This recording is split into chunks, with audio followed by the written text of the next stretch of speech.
గారు మొక్కజొన్న తోటకి నీళ్ళ తడి పెట్టడానికి మార్నింగ్ 10:00 అలా వెళ్ళారనమాట.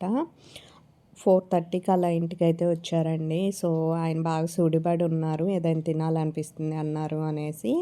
నేనైతే ఇదిగోండి ఈ ప్యాన్ కేక్స్ అయితే చేస్తున్నాను. గోధుమ పిండి ఒక 2 కప్స్ తీసుకున్నాను. కోకో పౌడర్ ఒక 2 స్పూన్లు, బెల్లము చిటికెడంతా, ఉప్పు వేసుకొని వాటర్ పోసుకొని చక్కగా ఇలా అయితే మిక్స్ చేసుకోవాలి. ఎక్కడ ఉండలు లేకుండా నీట్‌గా కంప్లీట్‌గా మనకి అట్టు బ్యాటర్ లెక్క రెడీ అయిపోవాలి. తర్వాత నెయ్యి రాసుకొని ప్యాన్‌కి ఇదిగోండి ఈ విధంగా మనమైతే వేసుకోవాలి. వేడున్నప్పుడు గనక ఇది చేస్తే ఇలా ఉండలాగా చుట్టుకునిద్ది. అలా వేడి ఉన్నప్పుడు ఆయిల్ రాసినప్పుడు అస్సలు గంటెతో తిప్పకండి.